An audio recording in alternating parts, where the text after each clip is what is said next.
এরা সবাই বোরখাওয়ালি, বোরখা পরা মেয়ে পাগল করেছে। তারা এখানে এসে মানুষকে মনোরঞ্জন করার চেষ্টা করে।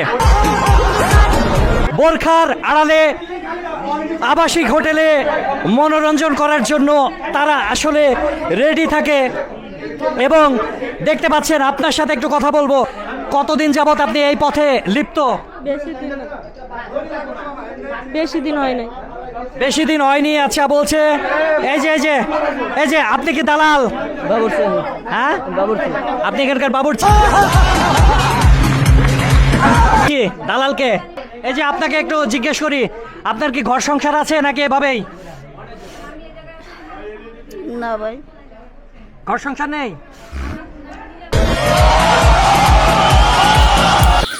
এই জন্য এই বন্ধু তোরে বলি, দেখ বোরকাওয়ালি দেখলি যে পাগল হয়ে যাস। দেখ এখন কি হয়েছে, পাগল হইস না। দেখছ উপরে ঠিকঠাক, ভেতরে 17 গাট। এটা রেখো, বাস্তব প্রমাণ।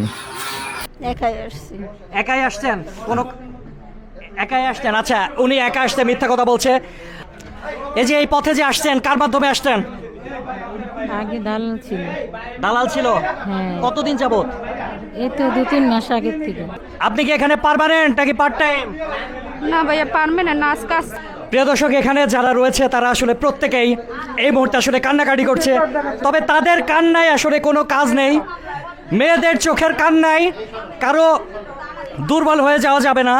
এরা সবাই অনৈতিক কর্মকাণ্ডে লিপ্ত। এবং এই যে একজন যাকে দেখতে পাচ্ছেন ক্যামেরায়, ইনি হচ্ছেন এখানকার খুব সম্ভবত লিডার। একটু ভাই মাথাটা একটু ওঠান, মাথাটা একটু ওঠান। আপনি কি এখানকার ম্যানেজার? না না না, আমি ম্যানেজার না স্যার। আপনি কি দালাল? না, আমি এখানে আসছি এক বন্ধুর সাথে। আমি এখানে আসছি এক বন্ধুর সাথে। দালাল কে? দালাল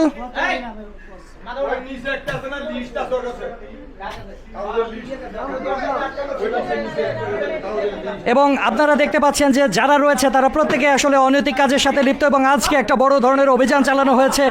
এই অভিযানটা সফল অভিযান। এভাবে আসলে পুরো ঢাকা শহর তথা সমগ্র বাংলাদেশে এই দেহ ব্যবসার বিরুদ্ধে অভিযান চালানো হোক, এই প্রত্যাশাটুকুন ব্যক্ত করব। এবং তাদেরকে পুলিশের হাতে সোপর্দ করা হবে।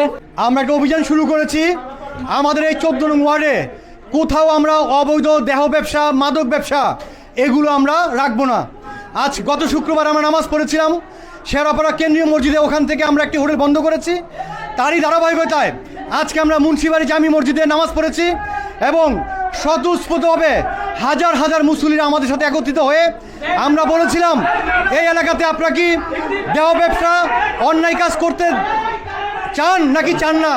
সবাই এক বাক্যে বলেছে আমরা আপনার সাথে আছি এবং আমরা কোনো অন্যায় অবৈধ কাজ করতে দিব না। তারই ধারাবাহিকতায় সিটি প্যালেস 10 নম্বর গুলচক্কর, যেখানে সার্বক্ষণিক লোকজন চলাফেরা করে এবং কি বেরি গুরুত্বপূর্ণ এলাকা, এইখানে সবার নাকের ঢুকায় এই যে পরিমাণ আমরা তালা ভেঙে ঢুকেছি, দেখি প্রায় 30 থেকে 35টা মেয়ে এবং 20 থেকে 25টা ছেলে তারা অনৈতিক কাজ ছিল। আমরা তালা ভেঙে এগুলো সবাইকে আটক করেছি। এখন আমরা পুলিশকে অলরেডি আমাদের কাপফুল থানার যে ভারপ্রাপ্ত কর্মকর্তা উনি ফোর্স পাঠিয়েছে, আমরা পুলিশকে সোপর্দ করব। এবং এই যে জায়গাটা আছে আমরা চিরদিনের জন্য বন্ধ করে দিব। এবং আমি শুধু এজেন্ট না, এই বিল্ডিংয়ের মালিকের বিরুদ্ধে অ্যাকশন নিব। এবং এই 14 নং ওয়ার্ড সহ যারা শত শত মুসল্লি আমার সাথে আছে, সবারই একটাই কথা, আমার সাথে সবাই আছে, তারা অন্যায় এবং অবৈধ কাজ বন্ধ করতে চায়। এর পাশাপাশি আমি দূরবীন আমাদের যে আশিক সাহেব আছে, উনি যে পরিচালনা করছে, ওনাকে আমি ধন্যবাদ জানাই।